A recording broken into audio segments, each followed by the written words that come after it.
Hey guys, and welcome back to the Outer Rim. I'm Gabe Green, and today, with the help of my fellow Outer Rim admins, we'll be talking about the latest episode of Season 2 of The Mandalorian. To help us talk about, I'm here joined by our fearless founder, Josh. Welcome, dude. Hello. And Happy also, Saturday. and also Drew, who again we cannot see, sadly.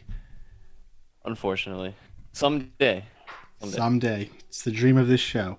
Yes. So today we are talking about chapter 12, the fourth episode of season 2, called The Siege. This one was written by Jon Favreau and directed by Carl Weathers. Grief Karga himself directs. It's weird how many actor directors they have on this show. You've got like Jon Favreau, Bryce Dallas Howard, Carl Weathers, Taika Waititi. Like, there's a lot of actors and directors here. So yeah, on this one, on the way to meet Ahsoka, Mando returns to Navarro for further repairs, and there he is enlisted by Grief Karga to help rid the planet of Imperials once and for all. Also, Baby Yoda eats cookies, which I feel is very important. Um, so let's start with It is the most important part absolutely. Oh, yeah. of this episode. Yeah, so let's start Maybe. with you, Josh. What do you think of this episode? I actually really liked it. It was another one of those episodes, those in between episodes, which I won't call filler. I think that is an incorrect label for what is going on here. I think that this is the intentional pace and structure of the show. And this episode,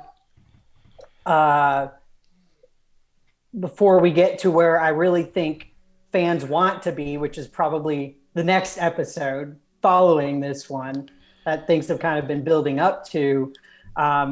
With this one, we got to meet some old friends, as you mentioned, and we got some really interesting lore nuggets and plot points thrown in to this episode in particular that are going to be fun to unpack with what our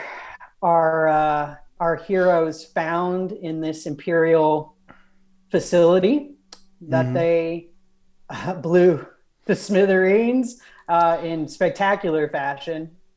And so that's number one, and I find that particularly interesting.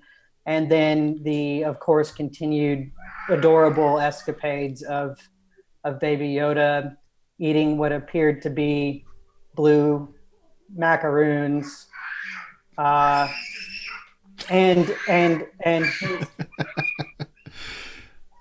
You got your own Baby Yoda back there? I do. I'm having to do things a little bit differently today. They're just So, really excited about the new Mando episode too. yeah, he's really excited about it.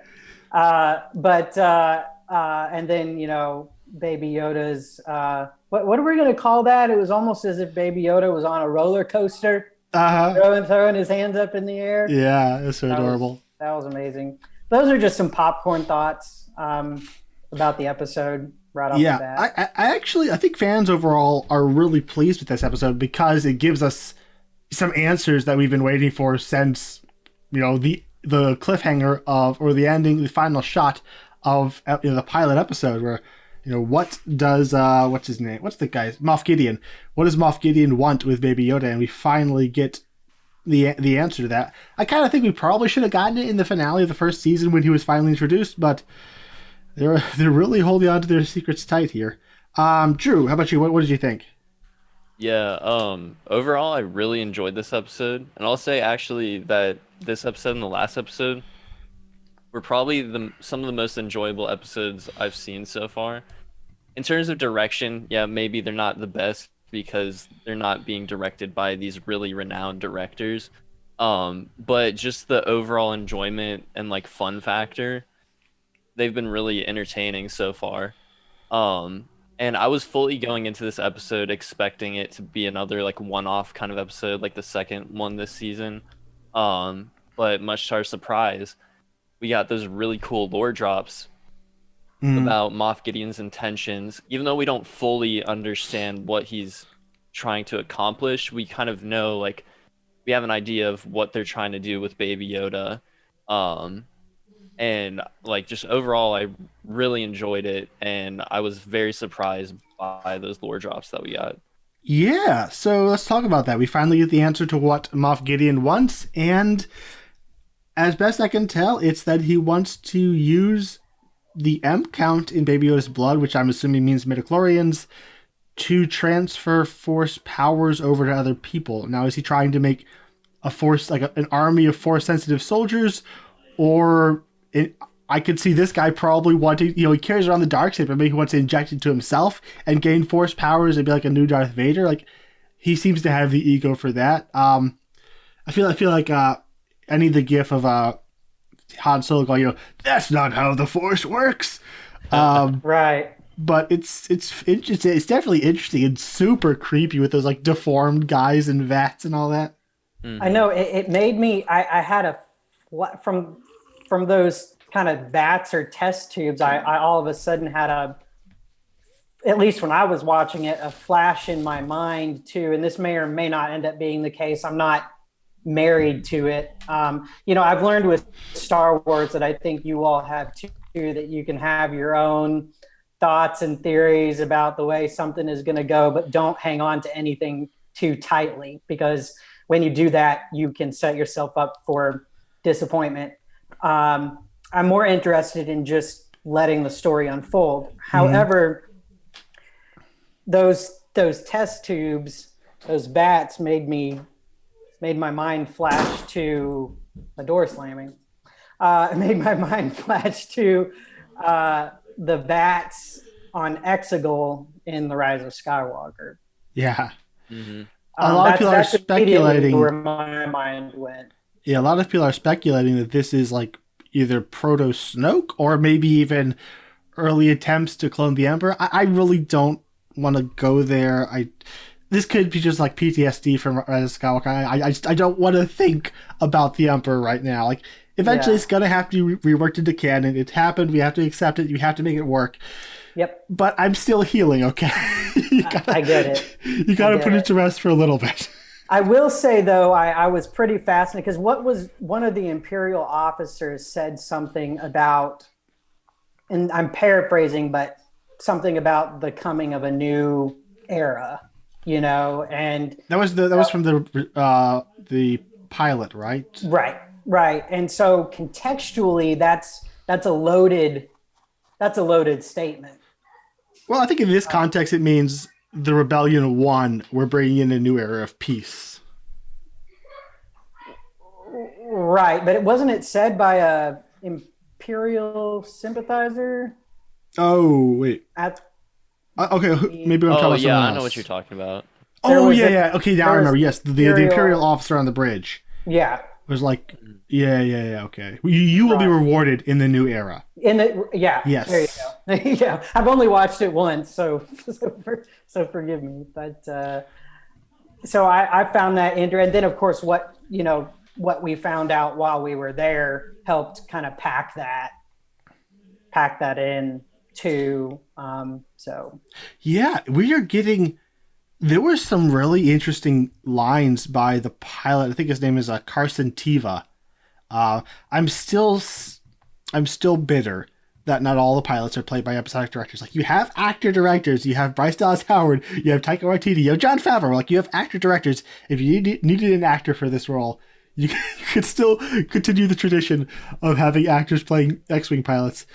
But I'll get over it. But the thing I found interesting was when he was talking to Cara Dune at the end, he said, there's something going on out here. They don't believe it in the core worlds, but it's true. These aren't isolated incidents. And there was like a real sense of foreboding about that conversation. And it really left me wondering, like, is Moff Gideon just going to be like one Imperial holdout that we eventually defeat at the end? Or are we going into the larger, the First Order? Are we moving into the second big threat? I don't know. This show's teased a lot. It hasn't actually, told us entirely what it's going to do. But it's these last two episodes in particular, like the previous episode kind of teased a possible reconquest of Mandalore. This one's teasing the possible rise of the First Order. Will either one of those be fulfilled? I don't know, but it's definitely interesting. It has certainly done its job as far as keeping people guessing, Mm. which I like. Yeah. You know, What are your thoughts on all this, Drew? Do you have any thoughts as far as where the show is going to be building towards? Yeah, I definitely think that they could be alluding to the First Order. There's just been plenty of hints now, like especially when they had that line, like speaking of like you'll be rewarded in the new order or the new era. That Hmm. really makes me think like, okay, this is probably the First Order. And like although I don't think we're going to actually like get the First Order completely in the show. I think they're just kind of planting the seeds for that. Hmm. Because in my opinion, like Moff Gideon kind of really seems like he's doing whatever he's doing for himself. Yeah. Um, and I genuinely would not be surprised if he wants to become a Force sensitive with whatever they're doing with Baby Yoda. Hmm. Yeah. So like, I guess yeah. movie. Oh, did you have something to add to that, Josh? All I know is I don't expect him to live through this series. I mean, I expect Moff Gideon dead at some point. I Oh really yeah, do. It's absolutely. Probably by Bo-Katan's hand. yeah. So moving into kind of the overall plot of this episode, our heroes go and take out an Imperial base. Um, I guess this is where I kind of got to bring in a negative. I was really rooting for Carl Weathers as a director. Like his character is a lot of fun. He seems just to be a very jovial, fun guy. Like he's so great on Twitter and in interviews. I thought the direction was, okay at best, and once it got into the action, barring the CGI action, which I have a theory about, I found like the entire infiltration of the base kind of dull. Like it was just a lot of jogging leisurely through hallways. Oh no, stormtrooper! Blast about 50 of them. Jog a little bit more, kill a bunch more stormtroopers. Like there was very little tension or excitement, and like he just shot it in these wide shots where the guys just like kind of run across screen. They stop, they talk a bit, they run a bit more. It's like he didn't really use the tools, the camera and staging and composition to bring in the excitement to it. With a few exceptions, overall it just felt kind of flat to me. And that was also kind of an issue in the non-action scenes, but not as much of a problem because less is happening. Overall, it felt like serviceable, but kind of dull. On the flip side, the chase scene with the TIE fighters Yes, was awesome. Oh yeah. which is why That was awesome. yeah, which that the theory I have is either like I remember as that happened and we're watching those two speeders go down, they bounce off the rock and crash into each other. The camera goes through the flames. Like this feels like this is an entirely different director. Which I maybe he's an older fellow and he got his start in like the 80s, so maybe he's just not up on CGI and they gave that to someone else. Or something I've noticed in like blockbusters is you'll have a movie where it's kind of bland in the normal scenes, and then when they get into CGI action, it just kind of goes crazy. It's like the directors are freed by the possibilities of CGI, and they're doing all these wild camera moves. So maybe that's the case. And if Weathers actually did come up with this and storyboard it and lay it out himself, I apologize for trying to take credit away from you. But my first guess was like, this seems like a different person. But yes, holy crap, is that chase amazing? Yeah, it was. That was really tension filled and cool to watch. So Oh yeah. And there's so many just awesome moments, like smashing the speeder up against the rocks or blasting the guy off the top with the cannon.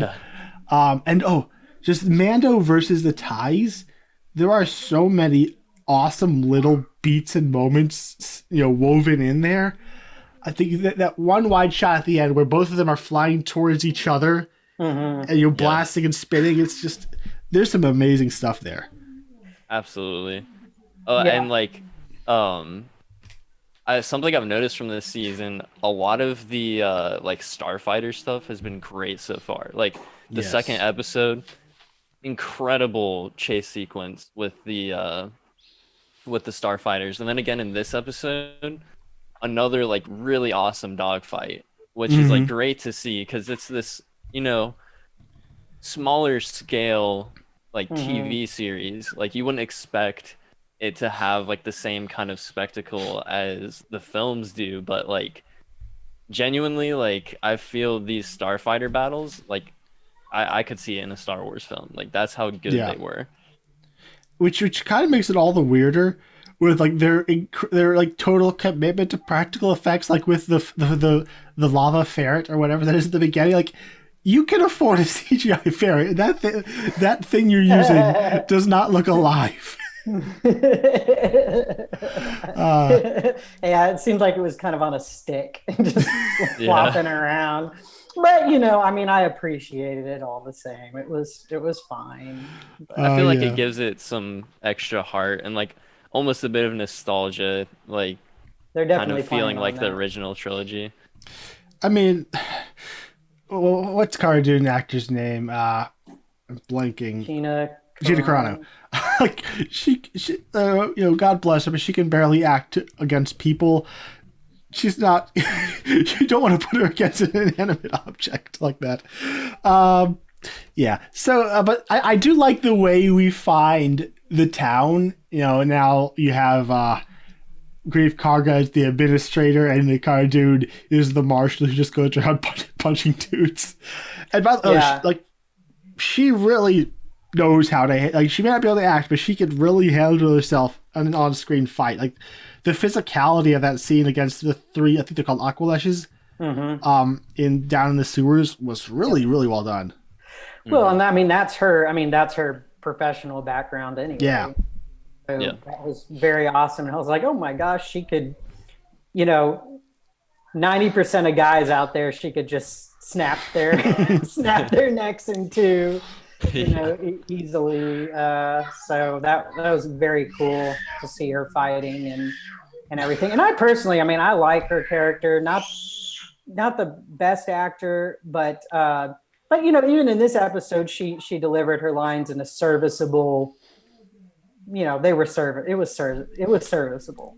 I feel like in this episode I hear you.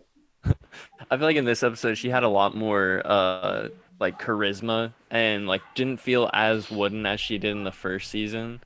Like so although like she's not like a great actress or anything like that, I can definitely see the improvement from the first season in my opinion. Then speaking of returning characters, we get the I think it's a Mithril guy back from the pilot. That was fun. And I kind of hated him in that first pilot. Just the humor he was going for did not land for me. But I actually found him kind of funny this episode. It's just his dynamic with Grief Karga as his current indentured master. They're just like bargaining, what he's going to do and how many years he'll take off to do it. It was enjoyable.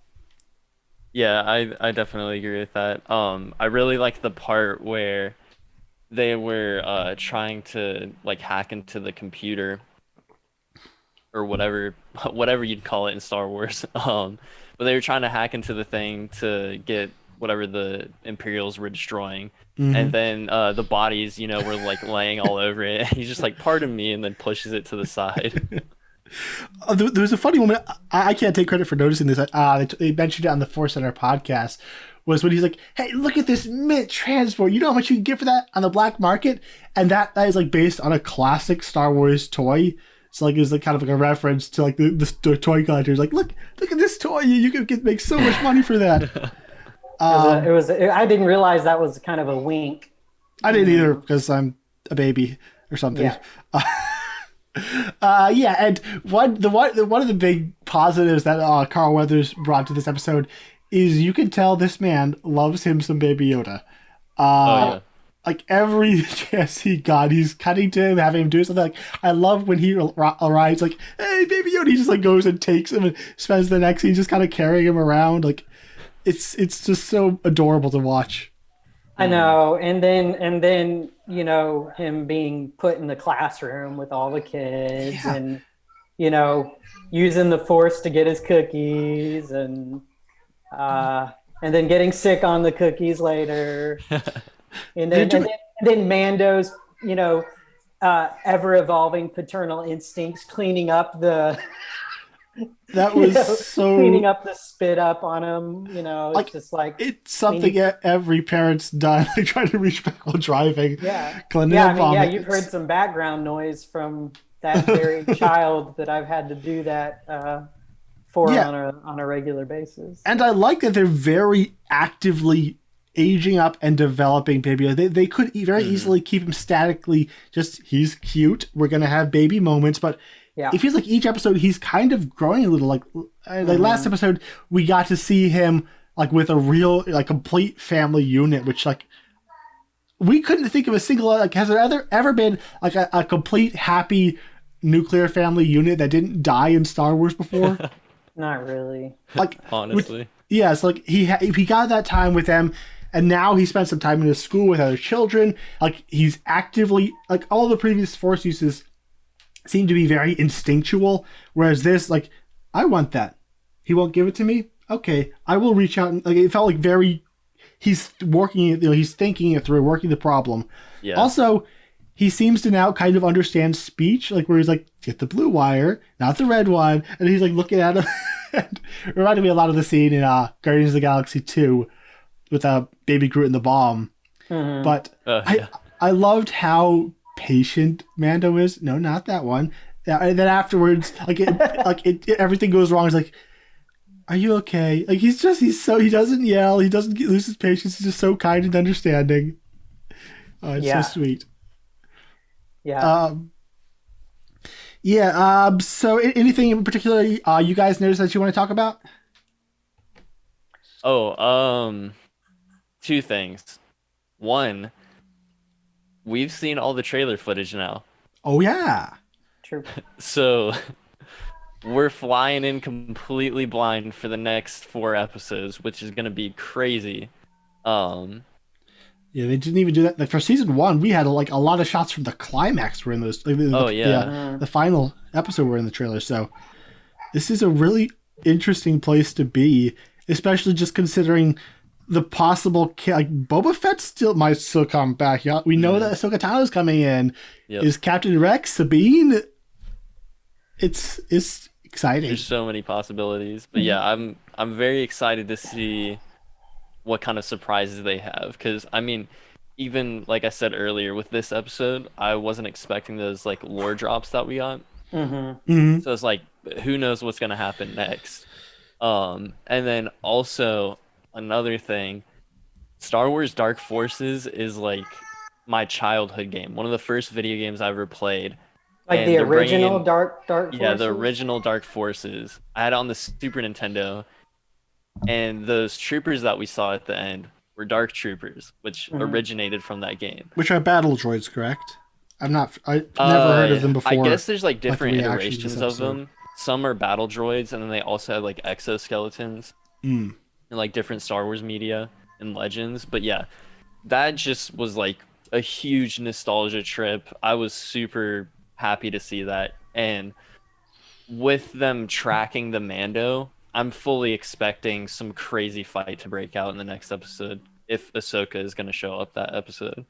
Ooh, Ahsoka Yeah. hopping around chopping up battle droids. It's gonna be a big nostalgia trip.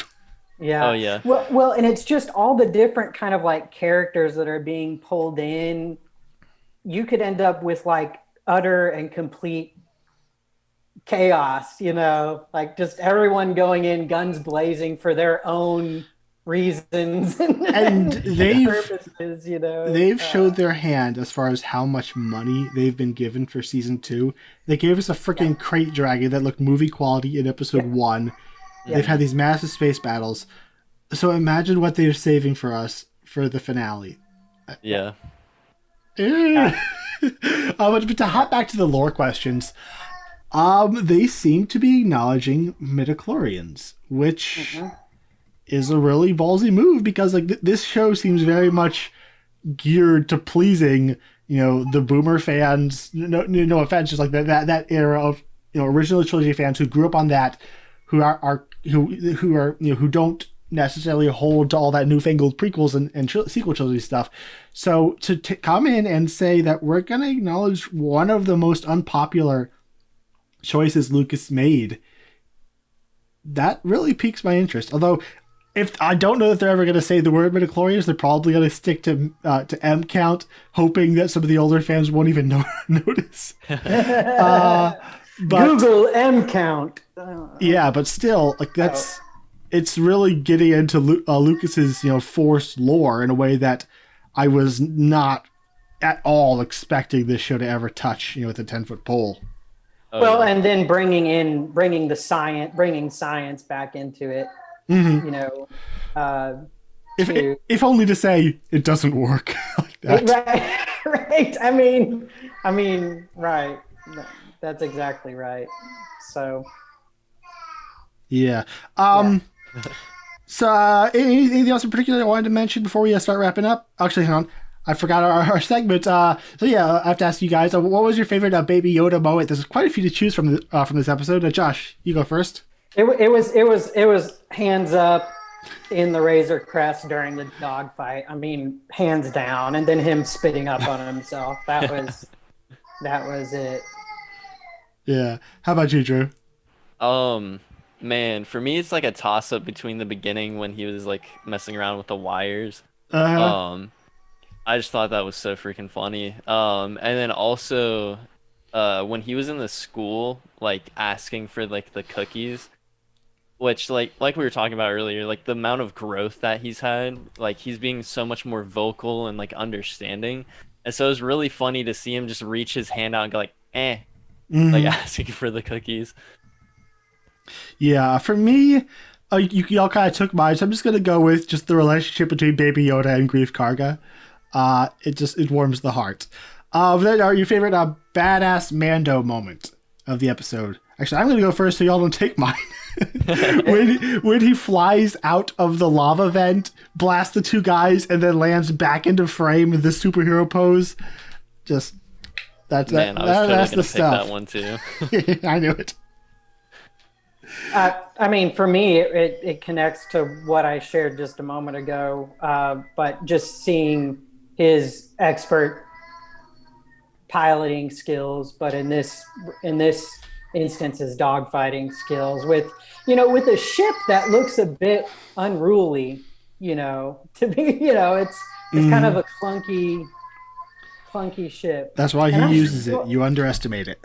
Yeah. Well, it's why Han Solo uses the Millennium Falcon. So, you all can hear that, can't you? Oh yeah. Yeah. Which just won't stop, and I apologize for that. I had to do right. things a little bit differently. So. No worries. What about you, Drew? Yeah, well, since you took mine, I'll go ahead and say the other jetpack scene where they were trying to get the door open for the elevator, and they were taking a really long time. He's like, hold on. He just flies up there, and you don't even see what happens, but you hear blaster fire, and then the stormtrooper just falls to his death. Yeah. I thought that was really funny. All right. Oh, one last thing. I was really cool to see the Imperial light cruiser that Moff Gideon is on.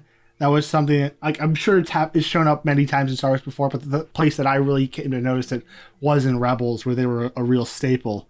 So that was fun to see again. Yeah, so I think that's about it. It seems confirmed that next episode we are seeing that's the Dave Filoni written and directed one, which, I mean, we know he did too. But I'm going to guess we'll see Ahsoka this episode. It's possible that he's going to save Ahsoka for his next one after this. But I doubt, I don't know that they're going to hold on to it that long. Either way, I'm really excited to see how Dave Filoni has evolved as a director since the first season. Because, he showed a lot of promise, but it was also kind of rocky. Yeah. But I think he's probably, he can only have gotten better. We've seen what he's capable of in animation. So that's really exciting. Yeah. All right. Thanks, guys, for coming on to talk about this. And so join us over on the In the Outer Room, a Star Wars group on Facebook. It's dedicated to positive, constructive Star Wars discussion. We're having a lot of fun with these new Mando episodes. And obviously, subscribe to the YouTube channel and like this video. And we will be back next week to talk about Chapter 13. See you then. See you then. Bye, guys. Bye.